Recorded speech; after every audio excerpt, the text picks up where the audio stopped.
Hallelujah. Palakpakan muli natin ang Panginoon. Isang magandang umaga sa ating Diyos na buhay at sa lahat ng mga taga-subaybay ng gawain ito. Dito man, physically sa ating lugar at sa iba't ibang dako ng mundo na inaabot ng live streaming sa ating sa Ustream. Praise God, sa di pagtatagal, nais ko pong buksan ang Biblia sa Exodus 9.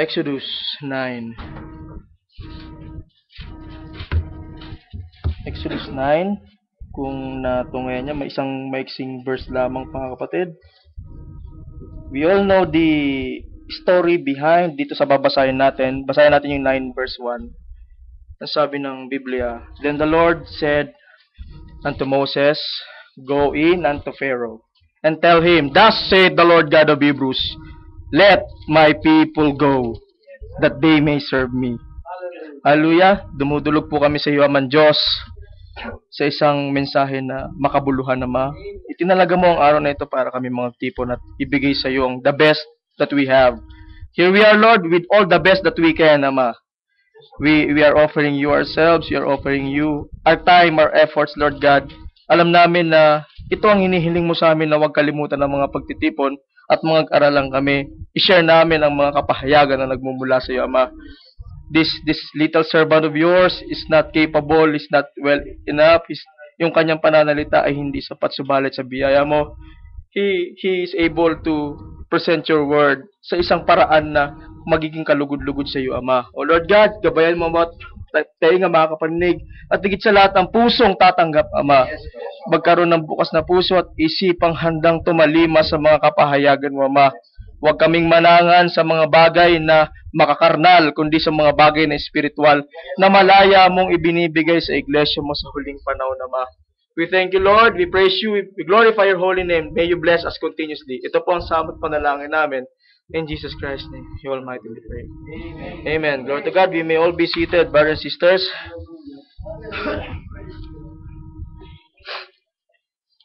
Biyaya ng Diyos, will be nais kong kuhanin ang title dun sa binasa natin. Basahin ko ulit Exodus 9 mo nang sabi, Then the Lord said unto Moses, Go in unto Pharaoh, and tell him, Thus saith the Lord God of the Hebrews, Let my people go, that they may serve me.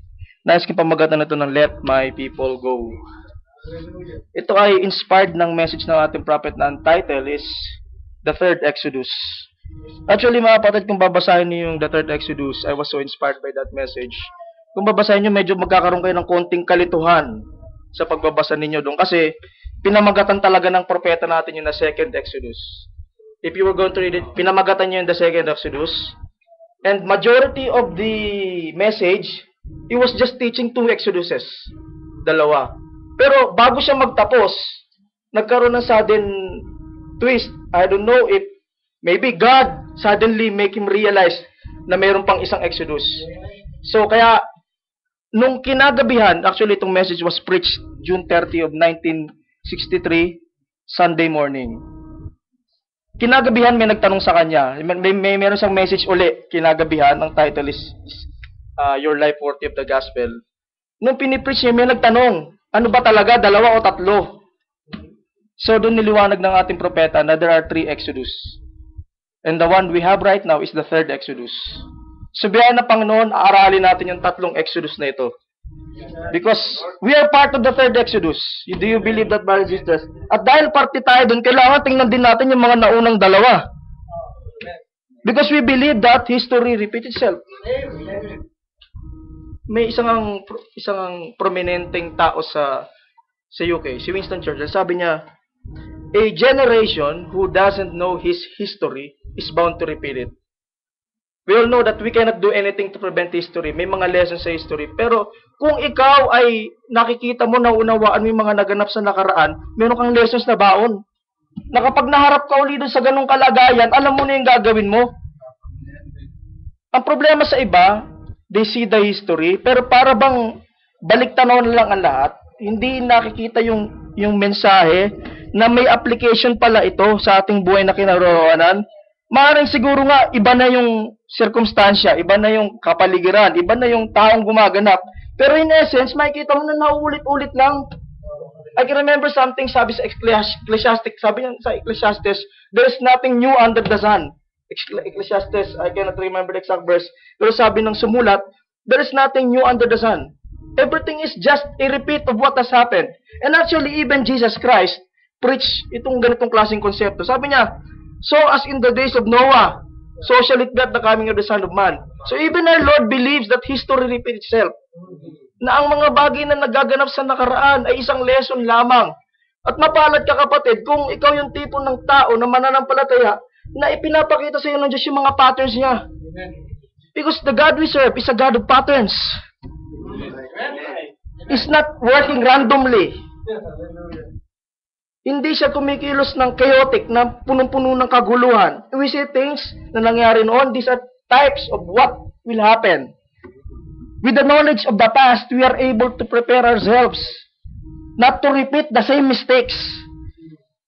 He's the God, yung Diyos na pinaglilingkuran natin, He's a God of pattern, He's the God of order, and we are all blessed to see that pattern, those patterns, those order ng ginagawa niya sa kanyang mga banal na salita. Kasi alam niyo mga kapatid, madaling magbasa ng Biblia. Kung tutusin, marami ang nagpakadalubhasa sa Biblia, marami ang tumitingin, nagsisiyasat ng Biblia. But it's one thing to read the Bible, and it's another thing to be able to see what's between the lines, behind the lines. It's a good thing kung nakakapagbasa ka, magandang bagay yun. Pero marami din nagbabasa, but they fail to see the patterns involved sa Biblia. And mapalad tayo mga kapatid na pinagpapahayagan ng Diyos ng mga sustansya, ng mga pattern, ng order na naibinigay na ng Diyos sa kanyang mga banal na salita. You are blessed if you can read between the lines. God doesn't want us to memorize quotes only. He wants us to see how He worked in the past. At sa gayon, how He worked in the past, you'll be able to apply it in the present time you are living in. And truly, it doesn't take intelligence para malaman mo yan.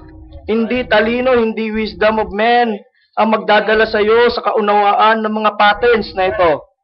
It takes the anointing of the Holy Spirit to be able to do that. Kaya ngayon mga kapatid, we are blessed. Napaka-blessed natin. Mapalad tayo na yung mga nakapaloob sa Biblia are not just letters for us, but these are living words.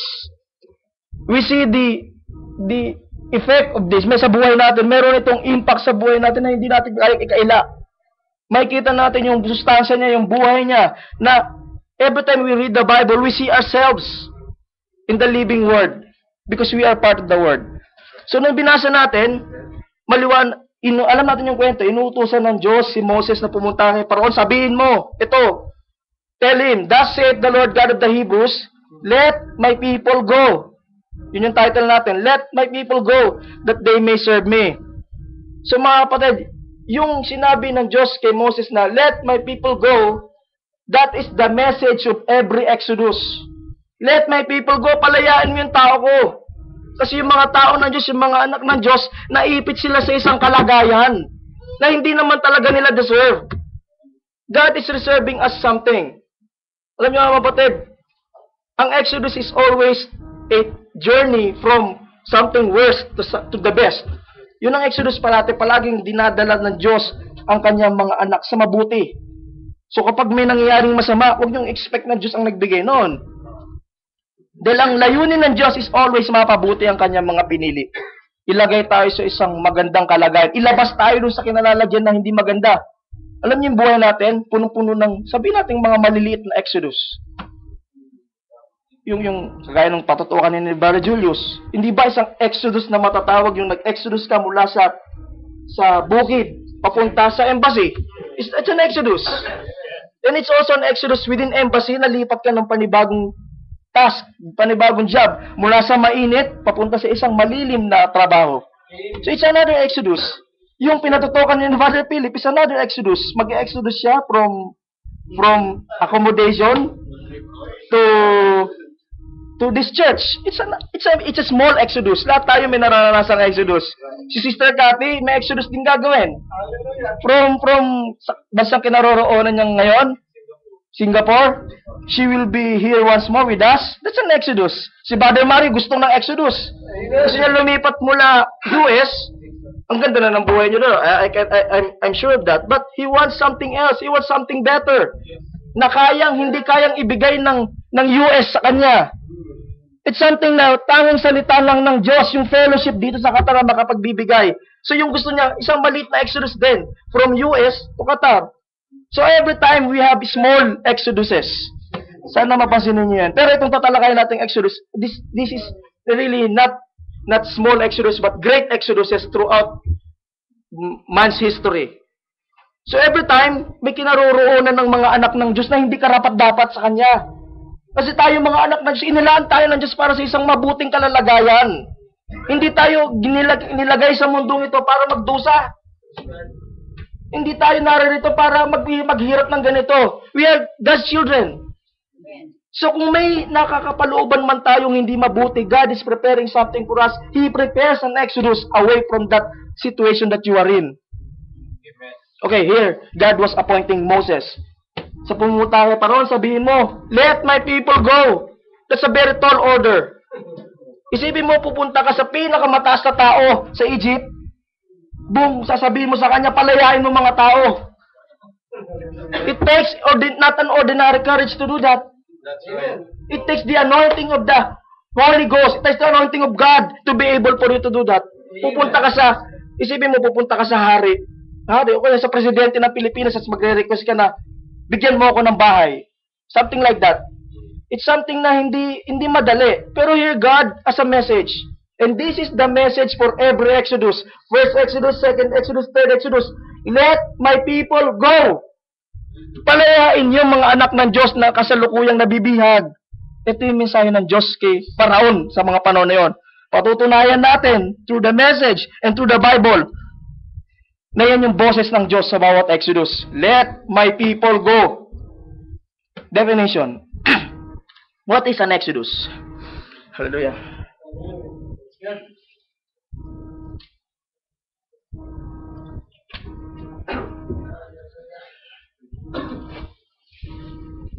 What is an Exodus?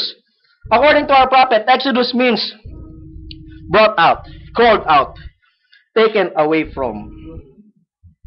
So, sabi mo Exodus, it's always a separation. You're being separated by God from someone else. Kasi hindi ka karapat-dapat doon sa lugar na yon. Here, Israel is being taken away from Egypt. Kasi hindi naman talaga para sa kanila yung lupain ng Egypt. So, inihiwalay sila ng Diyos sa bayan mula sa kasalukuyang sistema na hindi karapat-dapat para sa kanila. Here, God is making ready to fulfill His divine purposes. His promises given to the forefathers. Kasi alam niyo mga kapatid, God cannot bless us fully kung wala tayo sa tamang posisyon natin. Hindi tayo po pwedeng i-bless ng Diyos kung pipilit natin yung sarili nating gusto. God cannot bless Israel while they are in Egypt. And God cannot bless us while we are in our religions. Do you really think makukuha natin itong mga kapahayagan na to from our own religions before? These are all product ng mga Exodus na ginawa natin. Lumikas tayo, kaya tayo ngayon may napagpapala ng gusto. Ang tao pwedeng magsumikap sa kanyang sarili, pwede siyang makakuha ng kotse, ng bahay, magandang trabaho, magandang pamilya. But all of these are, sabihin na natin, carnal, makalupa. Iba yung kapag ang Diyos ang nagbigay sa iyo. Kagaya ng patutuo parating na, kapag ang Diyos ang nagbigay sa iyo, palagi kang mapapalapit. Hindi tayo pwedeng i-bless ng Diyos kung mananatili tayo dun sa mga karnal nating kalalagayan. Kaya naman ang Diyos, sa kanyang kapag nanasa na ibigay yung the best para sa Israel, inalis sila doon sa kinalalagyan nila. We know the history of Israel. Yung pangako na ito kay Abraham pala ibinigay na. Ilang daan taon na nakakalipas. So, para bang kung pakaiisipin mo sa yung makarnal na pag-isip, parang isipin mo parang ang tagal naman yata ng pangako ng Diyos. Parang bakit kailangan lumipas ang mahabang panahon para lang makuha ang lahat ng mga pangako na to? Mukhang kinalimutan na ng Diyos yung pangako niya. Kasi sa katagalan, maaaring yan ang isipin natin. At huwag naman dumating sa atin na mag-iisip tayo na ang tagal naman ng rapture. Tagal ko na naghihintay ng rapture, hindi maganap-ganap. Kasi, iyan ang mensahe sa bawat Exodus, patience. God is always teaching us the value of patience. Tagal ng rapture, namatay ang propeta 1965, nakatulog siya 1965, and here we are still waiting for the coming of the Lord Jesus Christ. Ang mensahe dyan, gaano man ito ka magtatagal, dapat manatili tayong matatag. Amen. Because everything will happen according to God's time, according to God's watch, not according to our time. Kapag pinangako ng Diyos, you are assured, you can put your full confidence in that. Pwede mong ibigay yung trust mo na ito ay magaganap. Walang pagsalang magaganap. Hindi lumilimot ang Diyos sa pangako niya. Yung pag-aaral natin dati, pinangako niya to, sinumpaan pa niya. So yung kanyang, you can assure that God never lies. Gaano man katagal ang katuparan. Ito nagtagal ng 400 years, napasa ilalim sila sa Egypt. Pero ang lahat ng yan, mamaya pag-aaral natin, there's a time, there's a season, there's a purpose for everything. Kapag ito nalaga ng Diyos yan, that's going to happen. Regardless of the circumstances, regardless kung gaano katindi ang kalaban para pigilan yung mga Exodus na ito. We can put our full trust in the Word of God. Okay? Hindi nakalimot ang Diyos sa pangako niya sa Israel. Kung hindi siya nakalimot sa Israel, how much more sa atin? Amen. Matagal na tagalan nga lang. Sa isipan natin mga tao, matagal nga lang. Pero sabi nga, ang matagal na panahon sa Diyos, 1,000 years, it's just one day. So, it's according to not according to our time, but according to God's time. Now, Brother Clive, please. Naalala niyo mga kapatid, nung December of last year, I presented sa tulong ng Panginoon yung 3 pools. Gumamit ako ng table just to present yung mga bagay na common sa lahat ng pools. And now, I will use the same style ng Diyos, style of preaching para mailatag sa inyo. Here, sige ba't baba mo pa dahil sa pinakataas pa. So here we have a big table which we will fill up today. 1, 2, 3, 4 columns, several rows. Papakita natin sa biyaya ng Panginoon ang 3 Exodus at ano yung mga naganap sa kanila. At makikita ninyo sinasabi natin kanina na God is a God of patterns. Pag nakita nyo yan, magagalak kayo ng mga kapatid. Una-una sa lahat, okay, let us... Sorry. Okay, the first Exodus, the second Exodus, the third Exodus. Okay, what we will do here, pupunuin natin ito, kagaya ng dati, pupunuin natin ito ng mga events, mga tao na common sa kanilang tatlo. Pupunuin natin yan. And we will see the patterns of God. So, ilalatag na natin ito according to how God gave it to our prophet and according to kung ano yung mga naidagdag niya sa akin pag-aaral ng salita ng Diyos. Okay, ano ba yung first Exodus? What is it? The first Exodus is an Exodus from Egypt to Canaan. From the land of slavery to a promised land. So, ang second Exodus, kailan naganap? It's the Exodus that happened during the time of Jesus. The Exodus from Judaism to the church, from law to grace.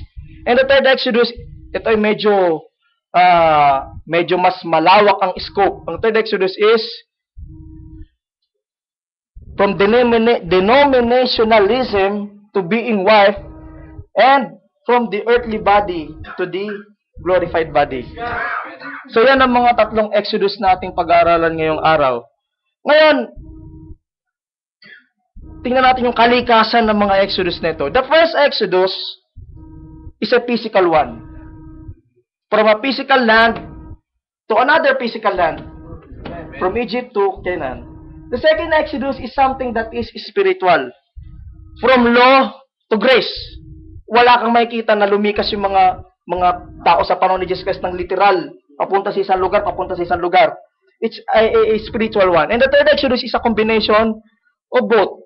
Because you see here, spiritually, we are traveling from denominationalism to being a church, the body of Christ, the wife of Christ, and the mystical body of Christ, that's right. And we have a physical traveling from earthly body patungo doon sa ipinangako ng Diyos na incorruptible body, from corruptible to incorruptible, from the earthly to the heavenly, from the body na nagugutom, nasisira, nagkakasakit, to the body na inanda sa atin ng Diyos na hindi nasisira, hindi nagugutom, punong-puno ng kalakasan, hindi nagde-deteriorate. So you can see yung nature nila.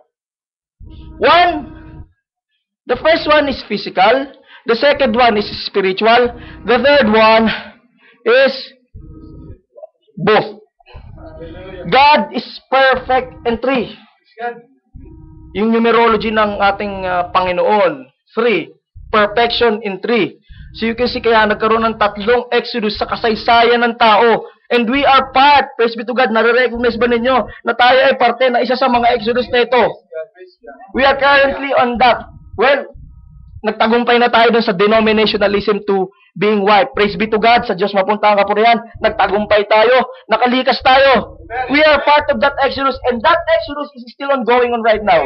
Dahil may mga parte pa ng katawan na nanumpa sa mga relihiyon na yan. At ang tawag sa kanila ng Diyos, let my people go. Come out of where my people. Ngayon, nandun na tayo, pero meron pa tayong physical na Exodus na gaganapin. Na itong katawan na ito, na nasabi ng ating propeta, is a pest house. We don't need this pest house. What we need is what God has prepared for us.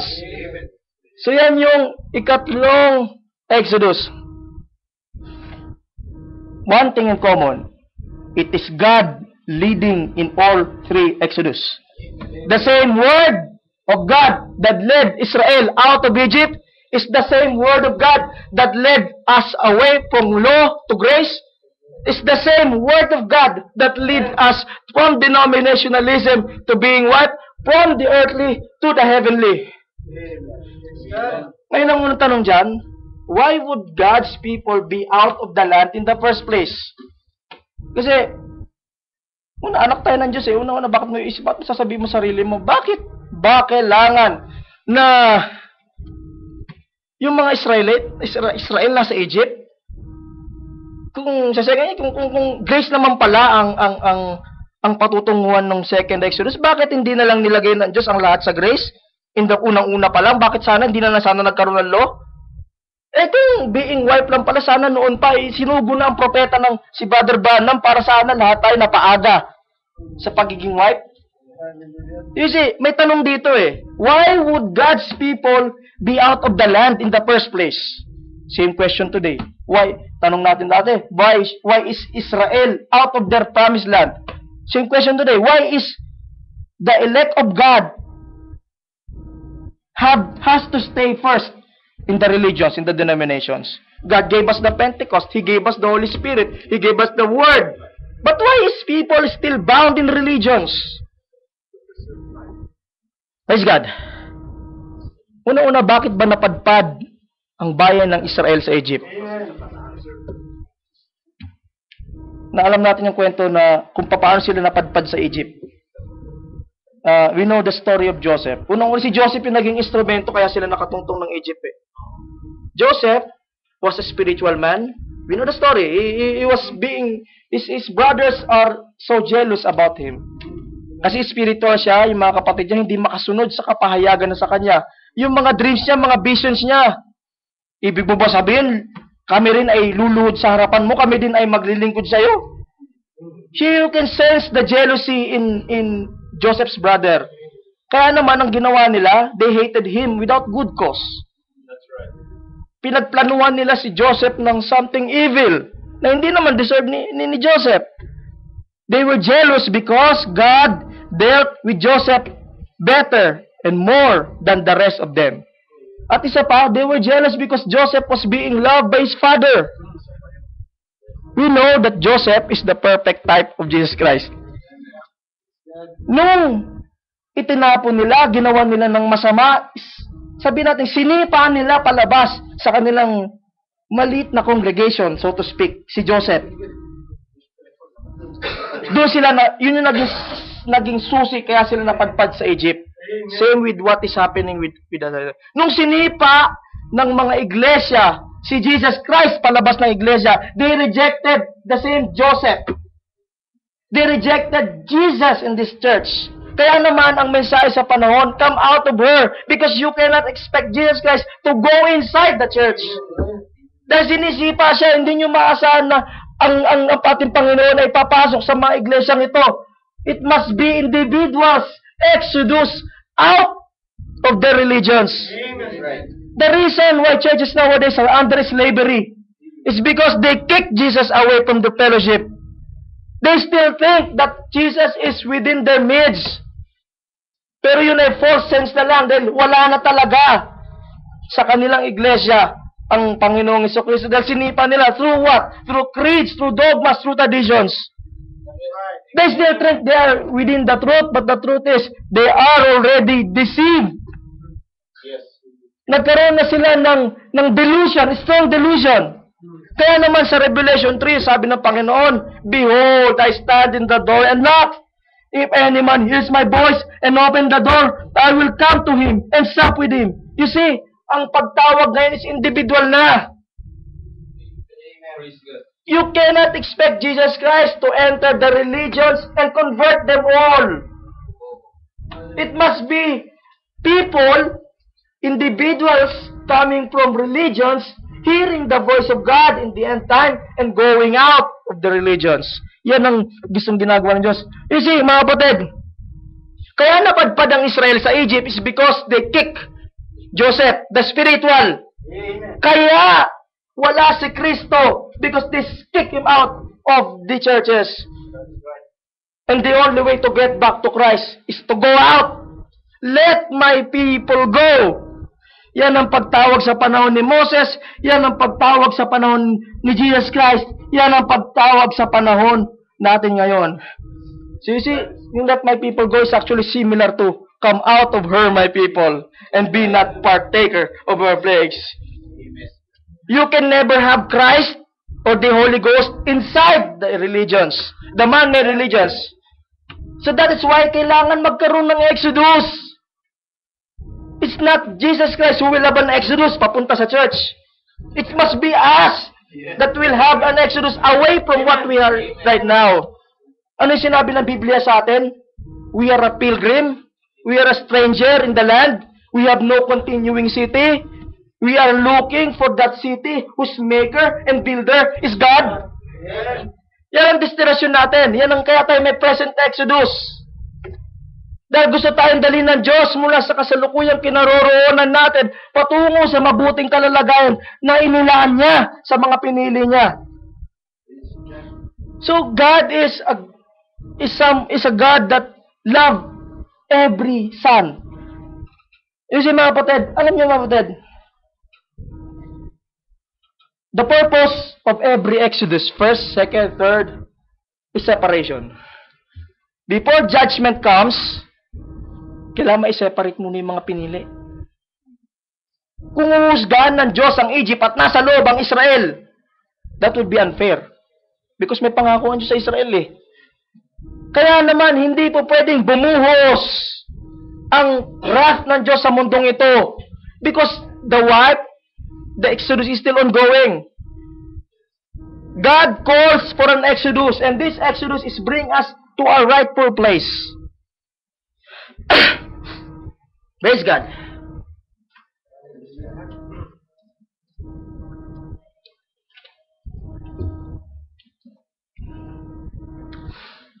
Pwede bang magbasa? Brother Philip, pwede pong bang basahin yung Genesis 15? Ano lang gustong i-drive dito sa punto ito? 15. Ito yung pangako ng Diyos kay Abraham. 13 po. 13. 15:13 to 16.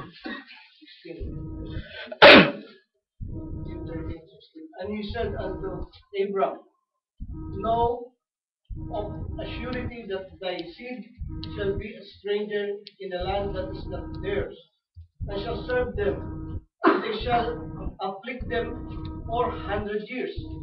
And also that nation whom they shall serve will I judge, and afterward shall they come out with great substance.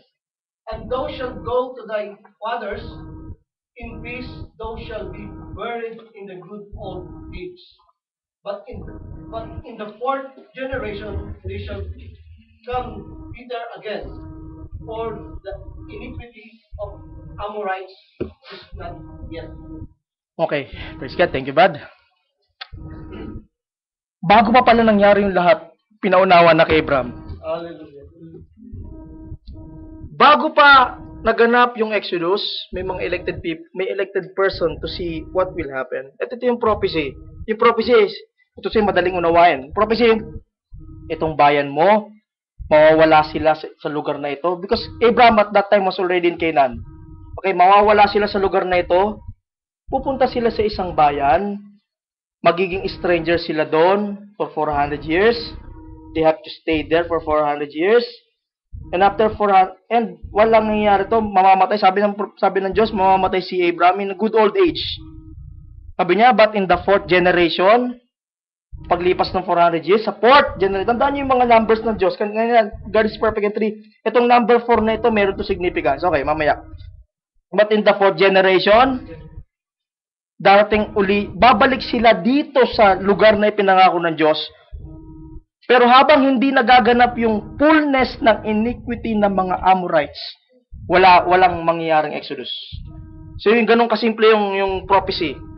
Hihintayin na mapuno ang kapunuan ng kabuluktutan, ang kasamaan ng mga Amorites bago maganap ang Exodus. Here we see God's perfect timing. Okay? 4 generations must pass after him before the Amorites reach their fullness of iniquity. May palaisipan sa akin nun. Before. Until na bago ko nabasa ito. Palaisipan sa akin na ito ang Egypt. Ito ang Israel, nasa Egypt. Pinalaya sila ng Diyos, dinala sa isang lugar. Yung lugar na yun ang nagmamay-ari Amorites. Hindi ba parang unfair na palalayasin mo yung Amorites, tumabi kayo dyan, dito kami titira. Sa aking makataong pag-isip na isip ko yun. Ano bang klaseng hustisya? Pag hindi mo nakikita ang kasaganaan ng salita ng Diyos, you will fail to see yung kasaganaan ng biyaya ng Diyos. Yung justice kung bakit kailangan mangyari. Bakit? Parang ganito mga kapatid. We are here in Qatar. Paano kung halimbawa dumami na tayo dito at magtangka tayong i-overthrow sa trono yung sheikh at tayo na ang mamuno dito? Would that be unfair sa Qatar? So, in that line, nag-iisip ako, sabi ko sa aking sarili, hindi ba unfair na palalayasin mo tong mga Amorites para lang pagbigyan itong isang grupo naman ng tao na tumira dun sa lugar? So, yun yung tanong. Yun pala, hindi gaganapin ng Diyos ang lahat malibang maging sakdal muna ang panahon. Kailangang marating muna ng mga Amorites para maging karapat-dapat sila sa judgment ng Diyos. Hindi po pwedeng i-judge ng Diyos ang Amorites kung wala sila sa tamang kalagayan na karapat-dapat silang i-judge. So nakikita niyo yung pagtatagpi ng panahon? Kailangan mapuno muna. Kailangan maging masama muna yung Amorites for 400 years. Yun yung time frame para sumama ng gusto ito at nang sa gawin maging karapat-dapat silang itaboy. Amen. God could have easily released them earlier. Hallelujah.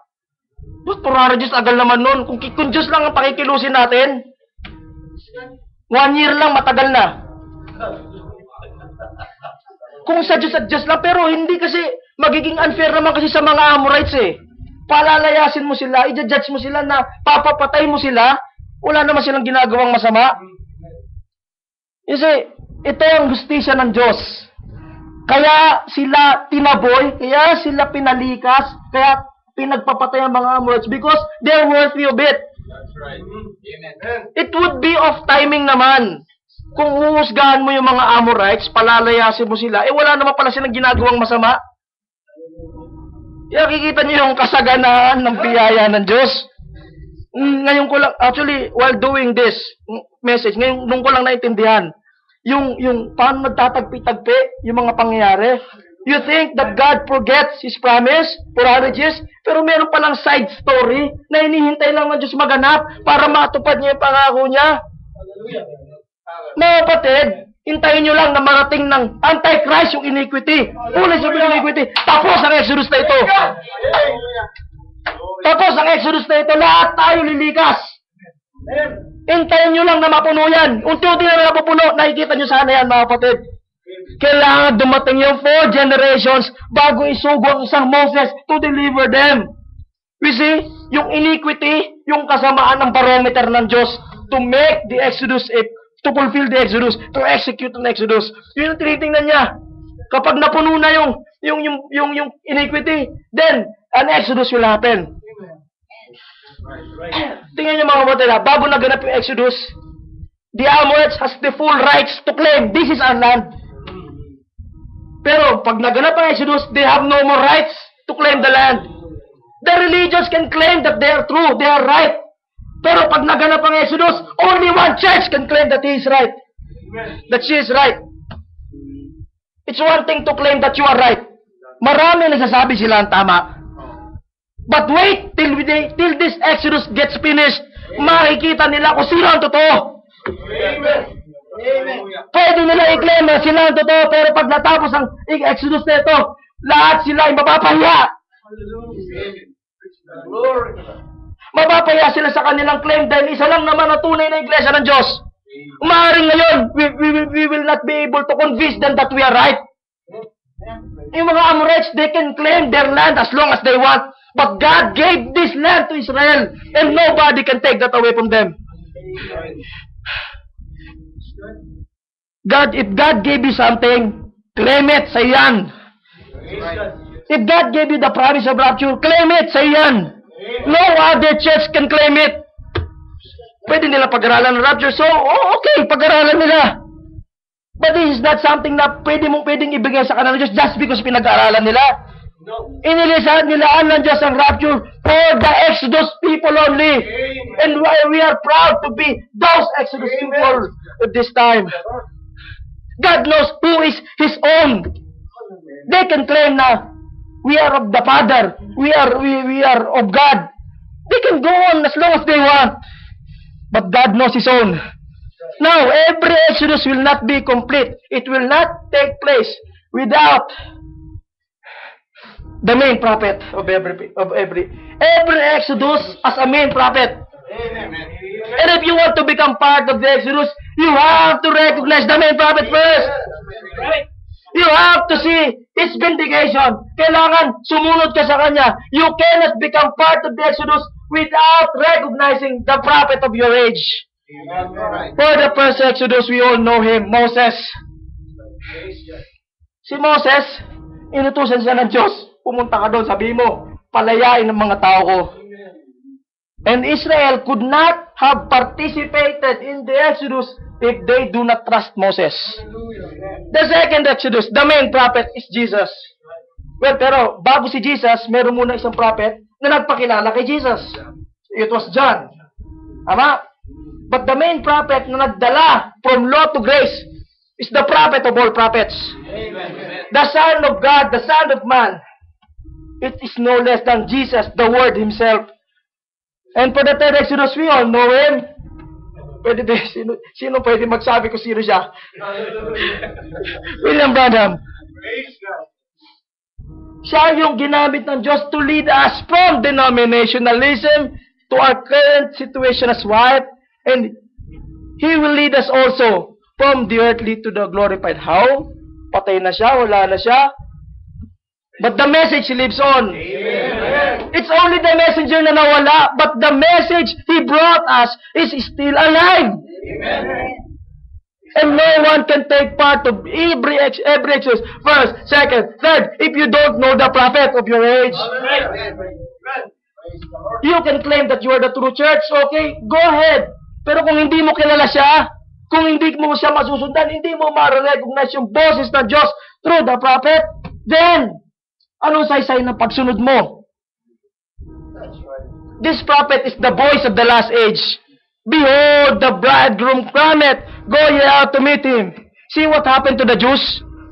Because they didn't recognize this man, this prophet, the Son of Man, they were not able to transfer into grace. Naghihintay sila ng Messiah. Alam nila kasi yung Messiah deliverer. Yung Messiah deliverer, ang nakikita nilang oppression, nakikita nilang slavery is something physical. Nasa ilalim ko sila ng Roman Empire. Akala nila yung Messiah, which is true naman, palalayain sila from the Roman Empire. Yun ang nakikita nilang slavery. Pero, hindi physical na slavery ang tinutukoy ng Diyos. The second Exodus is spiritual one. So therefore, they must see things in a spiritual manner. They fail to see the man in front of them because they think na palalayain sila na itong dadating na isang hari. Isang hari na makapangyarihan at kaya silang ilaladahin palabas sa kanilang oppression sa Roman slavery, Roman Empire. They fail to see the big picture. The law is blinding them. Their creeds are blinding them. Denominationalism is blinding everyone. Kaya naman Jesus came to set them free. To set the captives free. This day, the scripture is fulfilled in your own very own ears.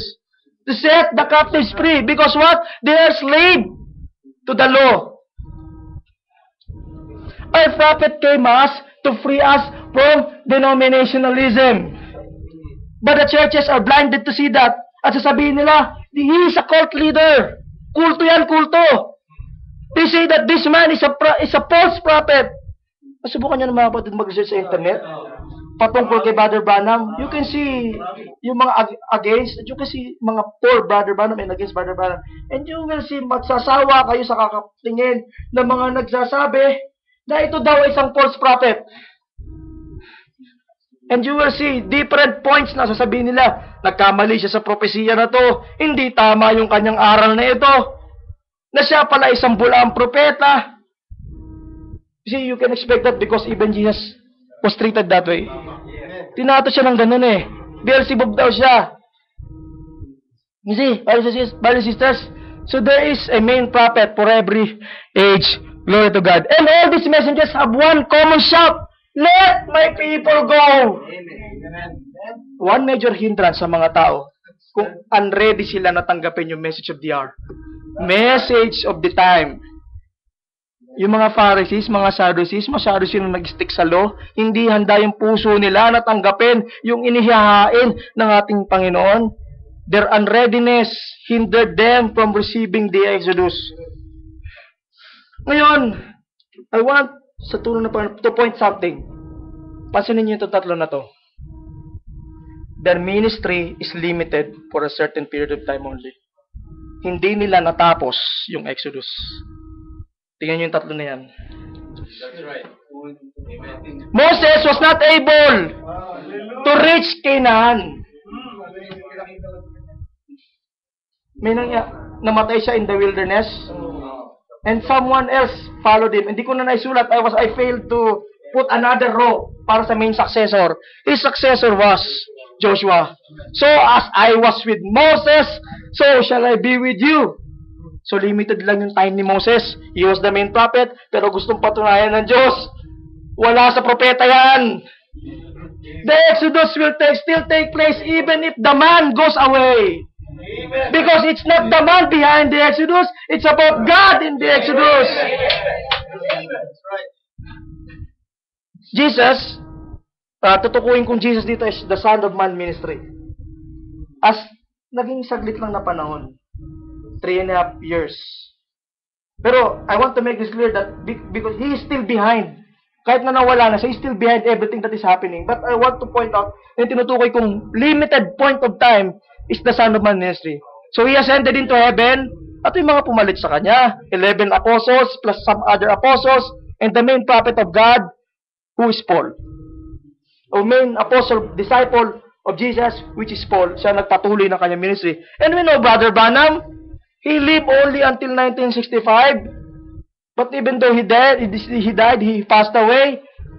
He wasn't able to finish the Exodus, but that doesn't matter. Hindi naman importante talaga din yun. Yung ministry niya is hanggang dun lang. We may not see him alive, but the message is alive. Amen. The voice lives on. The Exodus lives on. The printed messages are here. If you want, kung gusto nyo mapakinggan yung boses niya, there are MP3s, there are cassette tapes, there are recorded audio, and there are some more videos, kung gusto nyo makita. Pero may nagtuloy dyan eh. Sino nagtuloy? Si Parnell?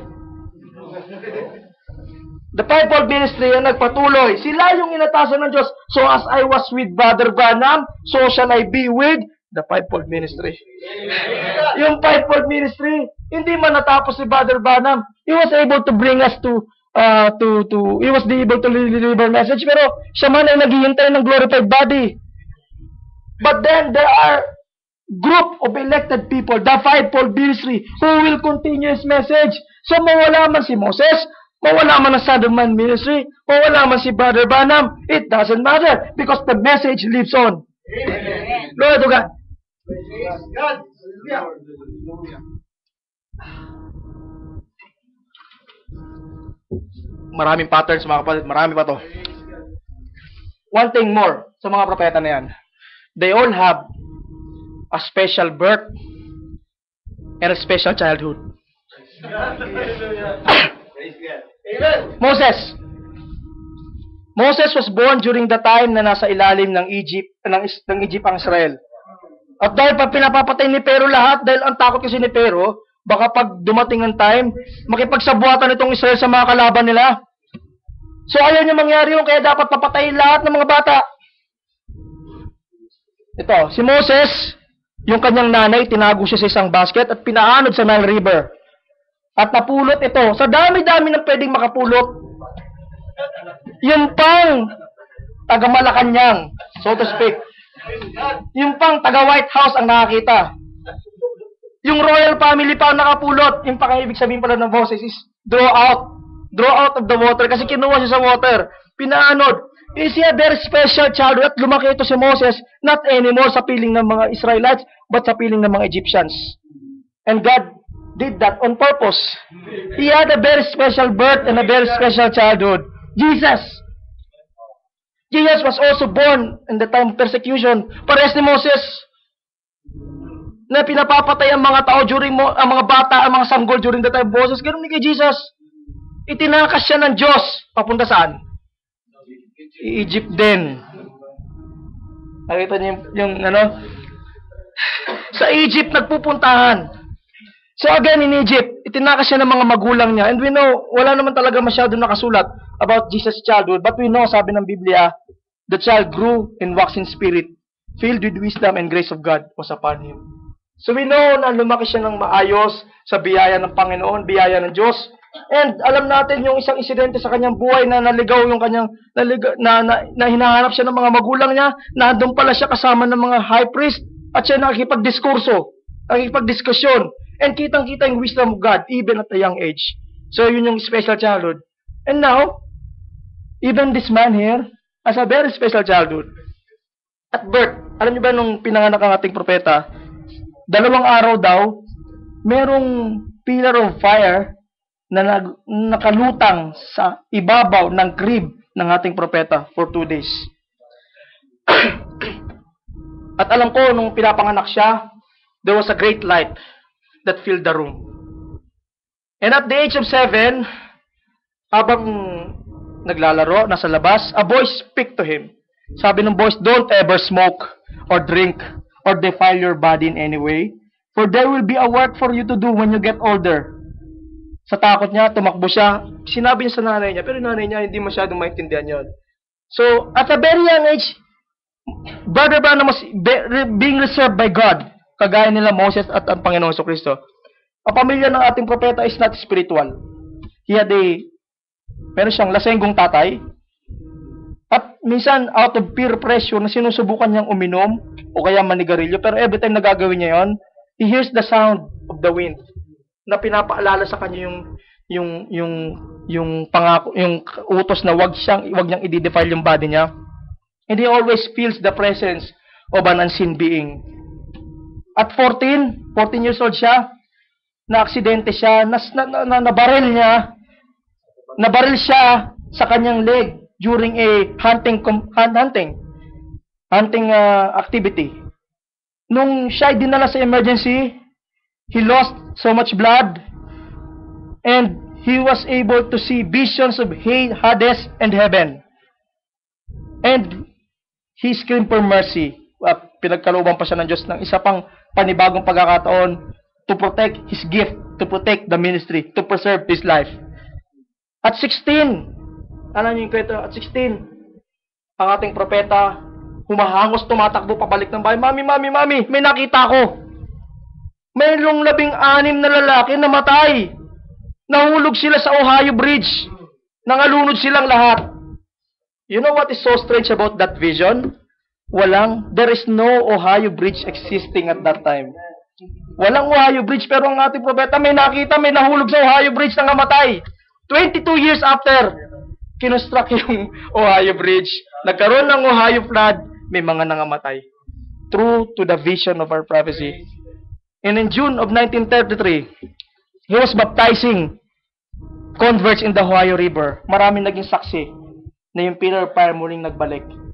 Sabi ng pillar of fire, as John the Baptist was the forerunner of the first coming of Christ, so your message is the forerunner of the second coming of Christ. May napansin ba kayo mga kapatid? Yung pillar of fire is present in all three Exodus. Just proving that God is behind all of this. During the first Exodus, yung pillar of fire ang gumabay sa bayan ng Israel to guide them out of Egypt during the day. During the second Exodus, we see the pillar of fire himself, Jesus. And nung nawala siya, si Paul ang pumalit. Paul also saw the pillar of fire. And during the third, Brother Branham has so many experiences with the pillar of fire, proving that God is behind all these Exoduses. Kanina, sabi ko, tandaan nyo lang yung number 4. 4 generations daw. May makikita kayong pattern uli dyan. So, kailangan pala, 400 years muna ang lumipas. Sabi ng Diyos, 4 generations daw muna kailangan lumipas before the iniquity of the Amorites become full at magiging karapat-dapat na silang ilabas. Yun yung hinihintay yung number 4 generations after Abraham. So, God could have let Moses live in the first generation. He could let Moses live in the second generation, on the third.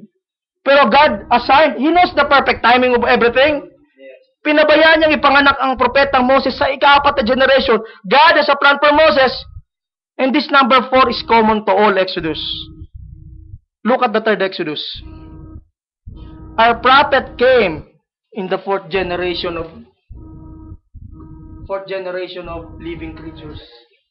There was a generation of the lion, a generation of the calf, a generation of the man, and lastly, there is a generation of the flying eagle. Sa ika-4 na living creature, isinugo ang ating propeta. So there is a pattern of number 4.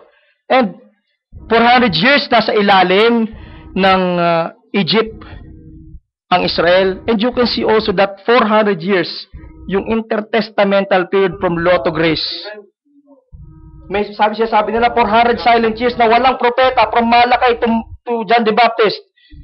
So, yung pala, hinihintay lang ng Diyos mapuno. Kasi during those 400 years, ang tao nagsimula mag-relax. Yung iniquity ng mga Pharisees, mga Sadducees, nagsisimula ng lumago until dumating yung time na kailangan ng putulin. Kaya pinadala natin Panginoon Kristo to release them from law. God could have easily sent Jesus earlier. Pero kailangan hintayin yung 400 years na yon. So, kita nyo, 400 years before Moses was sent. 400 years before Jesus was sent. 4 living creatures. Ika-4, si Brother Branham. So, so ito yung makikita nyo yung mga patterns. Kaya binanggit ko yung intertestamental period na tinatawag din nilang 400 silent years. Mukhang silent ang Diyos, but actually God is waiting till the iniquity will be full. Para maisugo na yung Messiah.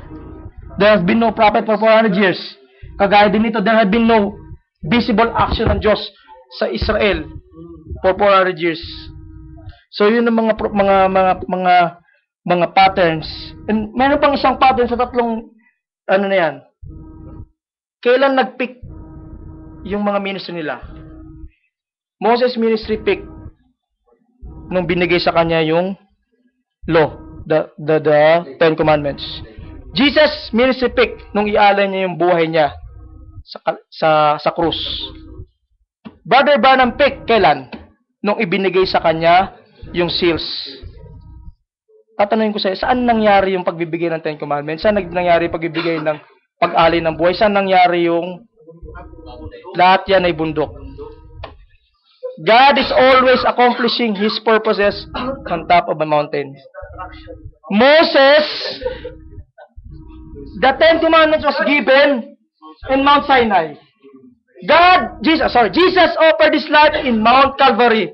Brother Branham received the revelation in Sunset Mountain in Arizona. You see, yung mountain. So, makikita ninyo yung pattern. It's repeating over and over again. Mapalad ka kung makikita mo yan. Now, nado pa lang tayo sa pangatlo, no? Marami pa, no? The main enemy. Hindi kompleto ang kwento kung wala yung kontrabida. Hindi naman madali ang Exodus. Hindi naman siguro si Satanas ganun lang pababayaan niya na mangyari yan. Enemy is always there to prevent things from happening. And the most powerful tool ng kalaban in all three Exodus is this: religion and politics. Yung religion, mahirap na kaaway yan. Yung politics, mahirap na kaaway yan. Ano ba pinagsama mo yung dalawang yan? Yung pagsasama ng religion and politics, yan ang kalaban ng mga major prophets at ng mga nakiparticipate sa Exodus. During their time, religion and politics, ano ibig natin sabihin?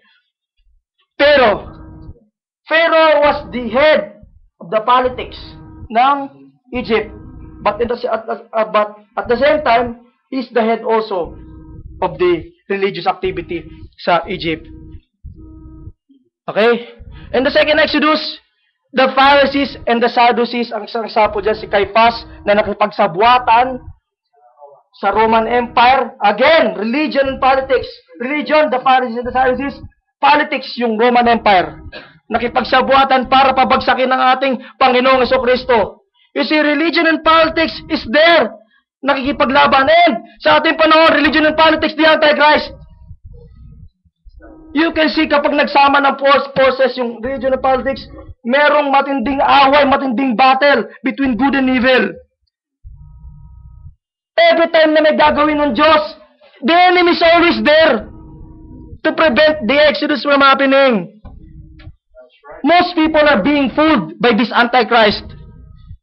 And they are being tricked to believe na sinasabi niya ito to. Let's all have, kapon may pinost ako sa Facebook na about sa one world religion na itinataguyod ng kasalukuyang Papa Pope Francis I, na gusto niya pag-isayan at tinatarget niyang unang-una yung Islam. You see, everyone will join forces with this. At kapag nangyari yun, yung religion and politics will again combine. And you will see that he will have the power that he wanted.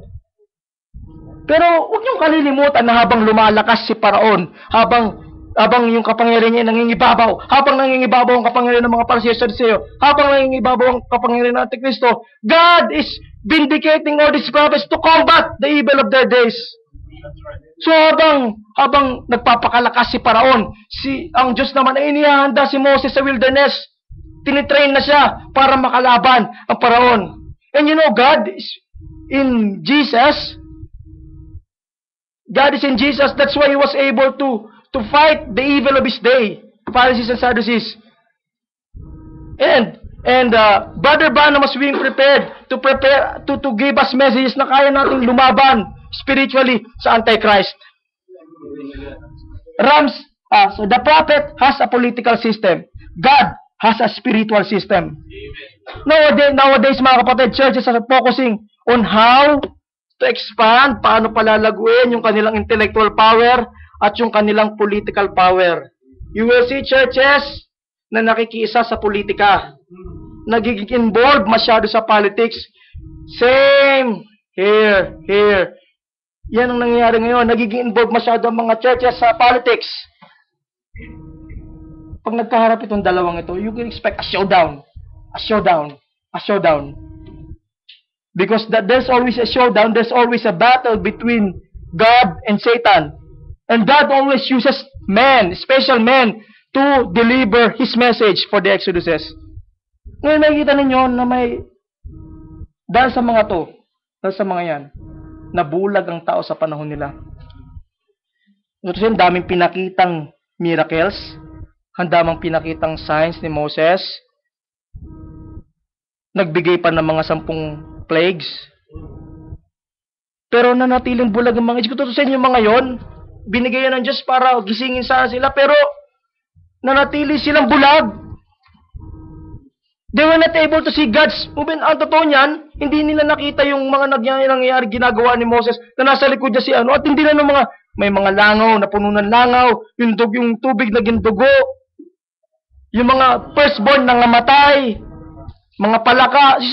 Imposible na tao lang ang may gawa nun. Imposible na ordinaryong pagkilos lang yun ng tao. So, kahit na nandun na nagaganap na sa harapan nila yung pagkilos ng Diyos, they're still blind not to see it. That's what's happening every time na may Exodus. People are so blind to see na may nagaganap na Exodus.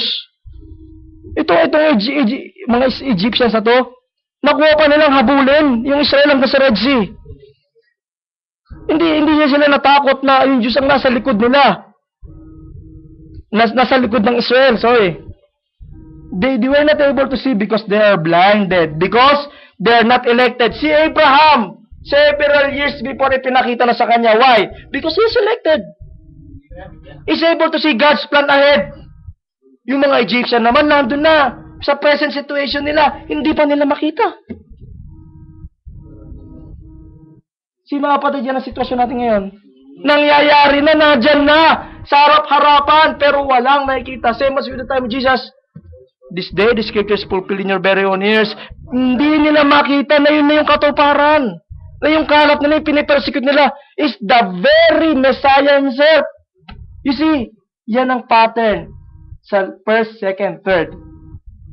All 3 prophets were equipped with signs and wonders. Amen. Yan ay para i-attract yung mga Exodus people palapit sa kanila. Para tanggalin sa isipan nila na noon namang pagdududa, anumang pag-aalinlangan, anumang agam-agam, makita nila na bindikado ng Diyos yung mga propeta na to. This is to remove in their minds whatever doubts they have. Para wala tayong pag-aalinlangan, makakasunod tayo ng malaya. So that we'll have no reason to obey yung mga pinili. Makikita nila yung pagkilos ng Diyos sa likod ni Moses, sa likod ni Panginoong Hesus, sa likod ng ating propeta sa huling panahon. Moses himself was given 2 signs. Una, yung tungkod na nagiging ahas. Tapos yung kamay niya na nagkakaroon ng ketong every time nilagay sa bosom. Jesus' ministry was filled with signs and wonders. First pull, second pull. Tama? Healing and discernment. Brother Branham's ministry was full of signs and wonders. You see, these signs and wonders are there to attract the followers. And marami din naman attract na hindi mga tagasunod. Sabi ko nga dati, sabi nga ng mensahe dati, ang tao likas na mahilig mamangha sa mga kagilagilalas, sa mga nakaka-attract na mga bagay. Pero hanggang doon lang sila, hindi tumitimo sa puso't isipan. God does not use signs and wonders to entertain us. Hindi para aliwin tayo. Every signs and wonders that God uses is followed by a message. Yung third pull. Hindi para pahangain lang tayo. Every time there are signs and wonders, you can expect a message follow. Si Moses may signs and wonders, and after that, the message follows. Come, let my people go. Si Jesus din, may mga signs and wonders, pero pagkatapos na may message siya, yung kanina sinabi ng ating kapatid, malibang kanin ninyo aking laman, at inumin ninyo ang aking dugoy, wala kayong buhay na walang gan. So may message siyang kasunod ng mga signs and wonders, the third pull. Ganun din ang ating propeta. He was able to heal the sick, he was in God's grace, he was give life to a young boy na namatay na. Marami siyang ginawang kababalagaan, pero all those signs and wonders is there just to introduce the message. Let my people go. So yun ang nagaganap sa bawat Exodus. The signs and wonders are being followed by what? By message.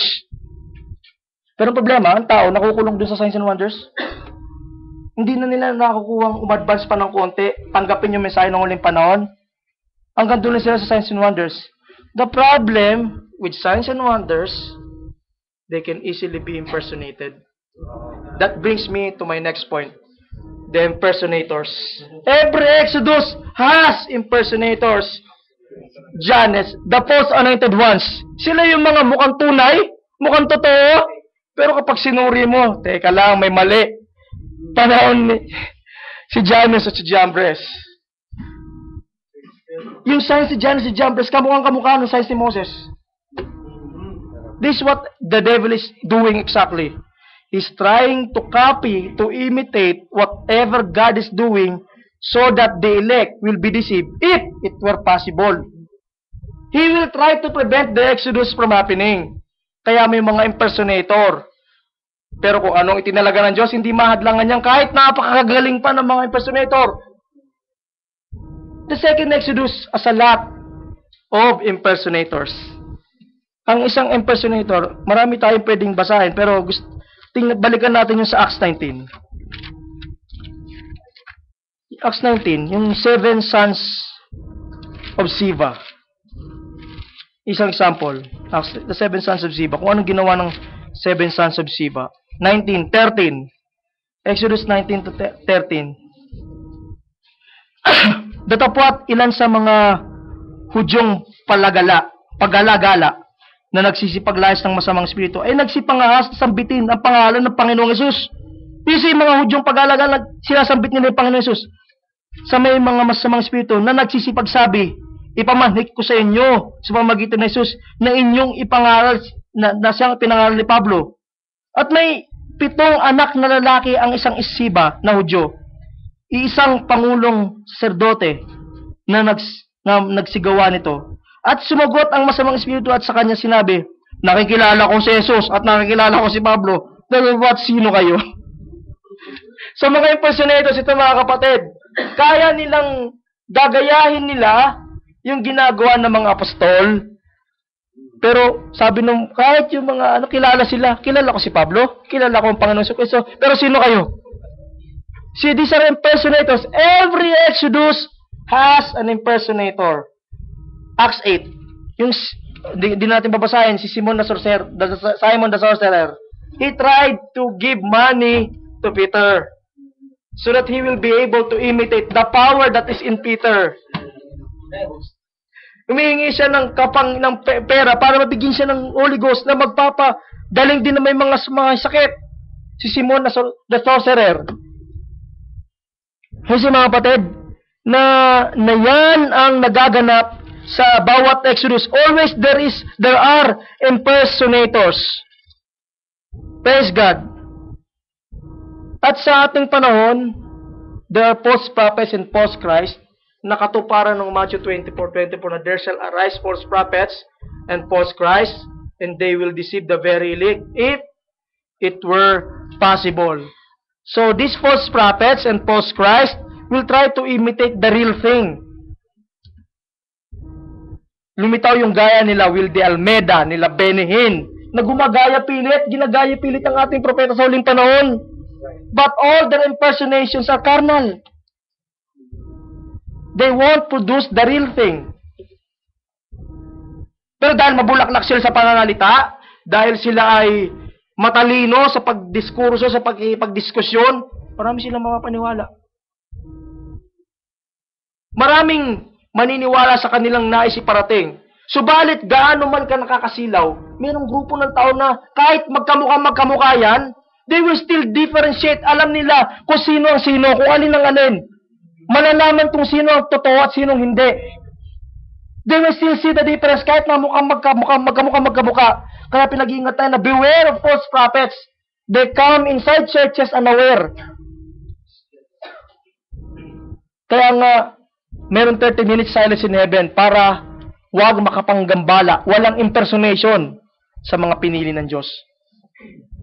Praise God. Ngayon, sa bawat Exodus, merong mga tinatawag na mixed multitudes. Kumbaga sa kwento sila yung pampuno. Wala silang dagdag na bigat, walang dagdag na sustansya, pero nandyan sila to become witnesses. Magiging witnesses sila sa mga nagaganap na Exodus, pero hindi talaga sila bahagi ng Exodus. They have seen it. They have seen the Exodus. And some of them even become part of the Exodus. Pero ang problema, walang pananampalatayang involved sa kanila. The 2 million Israelites. 2 million ang dumating, ang lumabas ng Israel. Sa 2 million na yan, ilan na nakarating? 2. So original na 2 million, 2 lang. Yung 2 milyon nila naging saksiyan sa Exodus. Nakita nila yung pagkilos ng Diyos, pero walang talab sa kanila. Wala silang pananampalataya na pwedeng isangkap dun sa Exodus na nagaganap sa kanila. Sa panahon ni Jesus Christ, maraming mga mixed multitude na masusi, na sumusunod-sunod sa Kanya kahit saan siya magpunta. Ang halimbawa dyan, yung mga taong pinakain niya at mga pinagaling niyang tao. Okay? So may mixed multitudes that followed Christ everywhere. And during the time of Brother Branham, there are also witnesses sa mga healing campaign ng ating propeta. Na nandun sila, nakikibalita, nakikitingin, umahanga, nagagalingan sa ating propeta.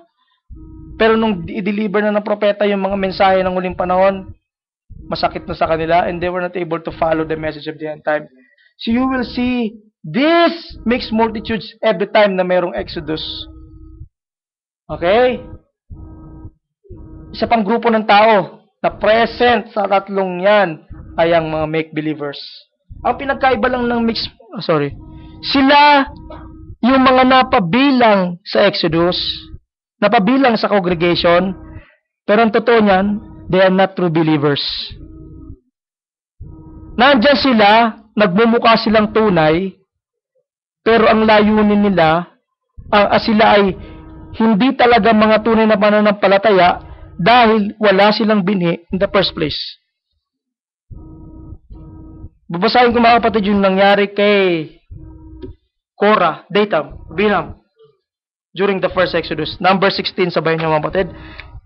Sundan niyo mga kapatid, number 16.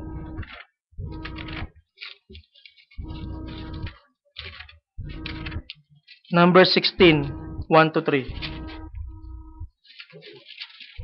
Sabi, now Korah, the son of Izhar, son of Korah, the son of Levi, and Dathan, and Abiram. So Korah, Dathan, Abiram, sila yung tatlo. The sons of Eliab, and On, the son of Pelet, the sons of Reuben, and Tukmen. They rose up before Moses with certain of the children of Israel, 250 princes of the assembly, famous in the congregation, men of renown. And they gathered themselves together against Moses and against Aaron, and said unto them, you take too much upon you, seeing all the congregation are holy, every one of them, and the Lord is among them. Wherefore them, lift ye up yourselves above the congregation of the Lord. Sisi mga kapatid, sila yung mga kasama sa Exodus, pero kinakalaban nila si Moses. At anong naging parusa sa kanila? Mababasa nyo sa number 26, hindi ko nabubuklatin, nilamon sila ng lupa. Namatay silang lahat. Yung mga tatlong yung kasama ng mga na-convince nila. So, mga make-believers sila. Sumasama, pero hindi naman talaga, wala naman talaga silang bini. And second, so, si Korah, si Dathan, si Abiram, they are part of this congregation na pumunta sa Egypt. Now, sa second Exodus, meron isa ding make-believer. Actually, is unbeliever. Sabi ng ating Panginoon dito kay Judas, hihiraw kayo 12, subalit ang isa sa inyo ay Diablo. So he was never a believer in the first place.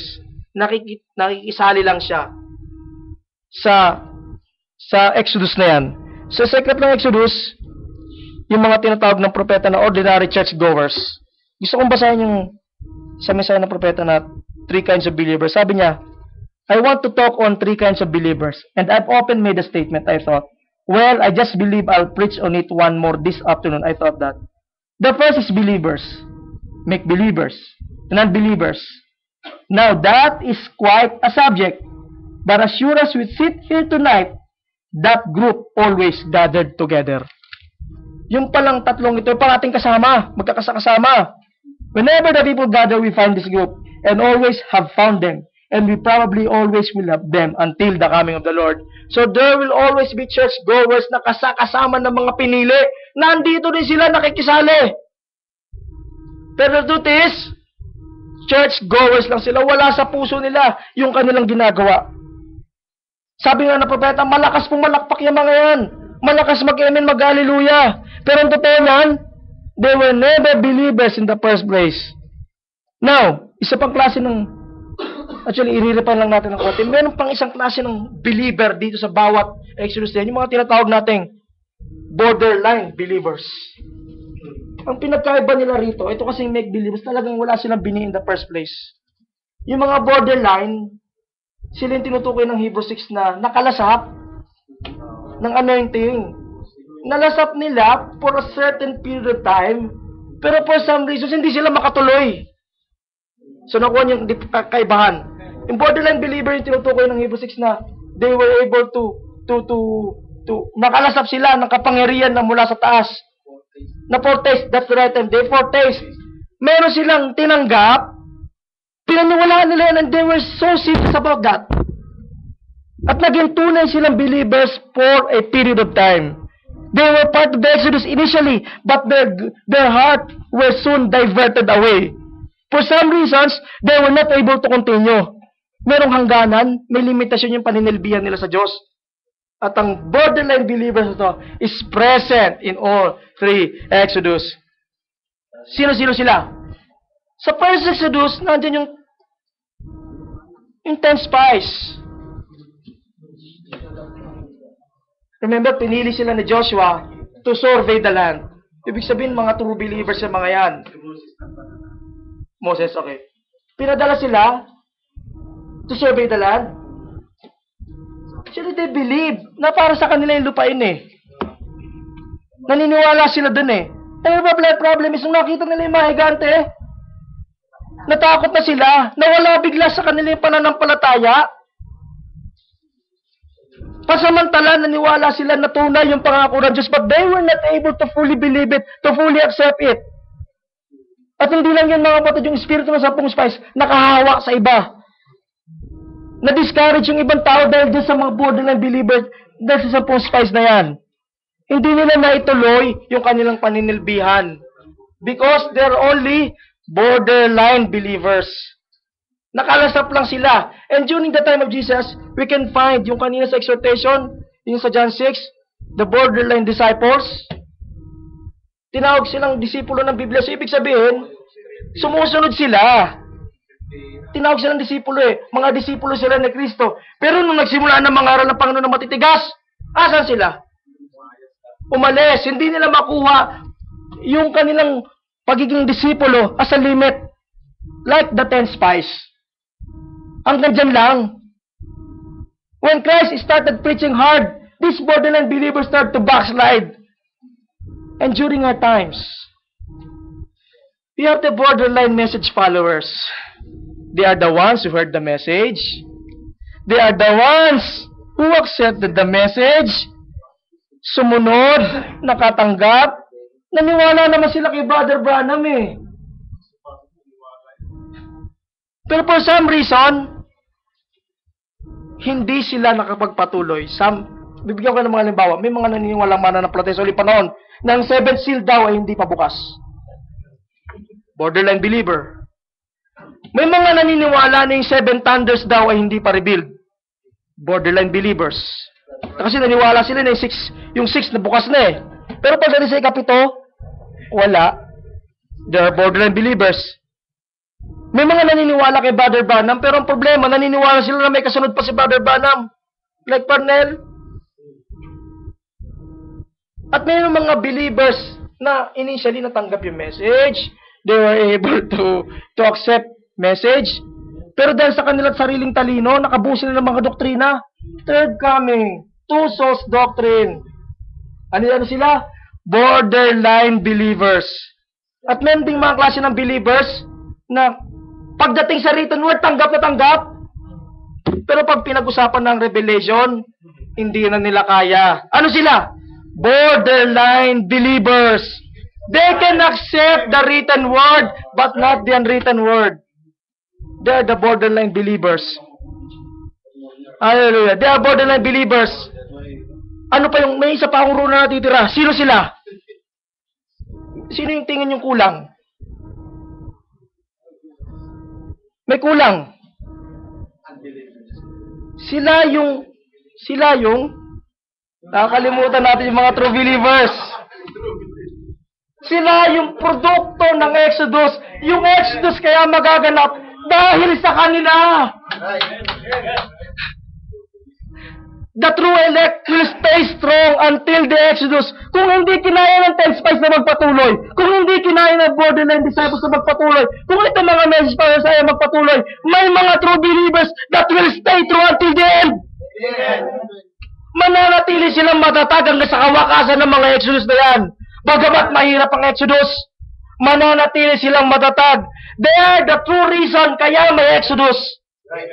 Kaya may Exodus na ginawa ang Diyos, first, second, third, because may mga true believers na tatanggap ng Exodus and the message along with that Exodus. Sila yung pinatutungkulan ng message na let my people go. Sa kanila nilaan ng Diyos ang bunga ng Exodus. Sa bunga ng Exodus, we have Joshua and Caleb. While these 10 spies and this Joshua and Caleb saw the same giants, they saw the same giants. 10 spies did not continue dahil hindi nila kaya. Silang dalawa sabi nila, let us go there at once, for we are well able to possess it. So the true believer will stay true to the promise regardless of the circumstances. Nung ito mga borderline believers na ito, ayaw na nila sumunod dahil masyadong matigas. Merong grupo ng tao na nagsabi, kanino kami pupunta? Nasa iyo ang salita ng buhay. The 11 apostles and the Pentecostal believers na naghintay sa upper room para tanggapin ang Espiritu Santo. They are the first church, the early church na nagtagumpay ang Diyos na dalhin from law to grace. Some of these apostles, all of these apostles, and some of the Pentecostal believers are Jews. Mga galing produkto sila ng Judaism, but God was able to succeed. Nagsucceed ang Diyos na madala sila from law to grace. So sila yung produkto ng ikalawang Exodus. Praise God. At ang third, mamaya ako napipindutin. Sila yung nakarinig ng tinig na sumisigaw, behold, the bridegroom cometh.